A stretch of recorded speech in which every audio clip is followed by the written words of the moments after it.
श्रीराम.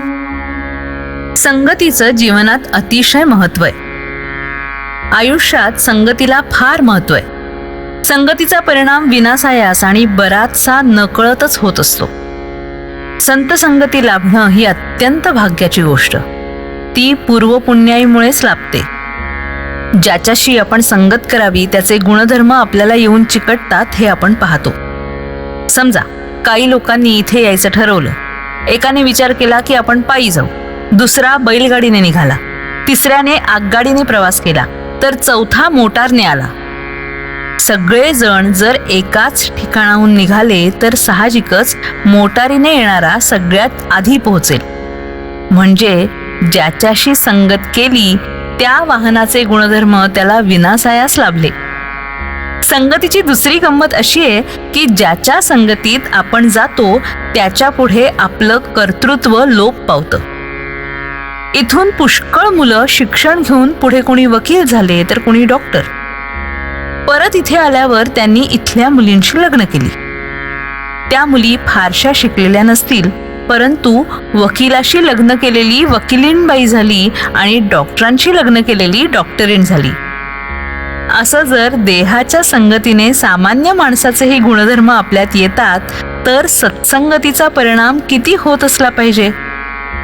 आपण तिकीट काढून गाडीत बसतो. आपल्या शेजारी कोण येऊन बसेल ते आपल्या हाती नसतं.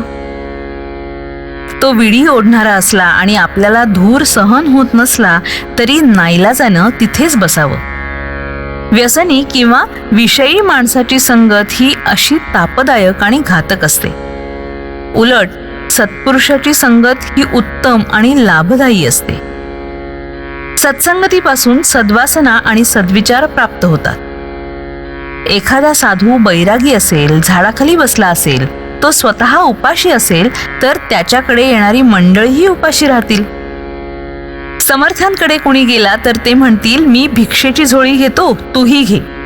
दोघेही भिक्षा मागून आणू आणि जे मिळेल ते शिजवून खाऊ. पण संत गृहस्थाश्रमी असेल तर आपल्याकडे येणाऱ्याला तो वाटेल ते करून खायला घालेल. अन्नानुसार वासना बनते, म्हणून संताघरचं अन्न मागून घेऊन खावं. संताची देहाने संगती लाभणं सुलभ नाही. तो राहत असेल तिथून आपण लांब राहत असू आणि जवळ राहत असलो तरी प्रपंच कामधंद्यामुळे 24 तासात त्याच्या सानिध्यात कितीसं राहता येणार. मग देहसंगतीचा लाभ कितीसा मिळेल. तेव्हा नामाची संगत ही सगळ्यांना सदा सर्वकाळ लाभण्यासारखी उत्तम सत्संगत होय. श्रीराम.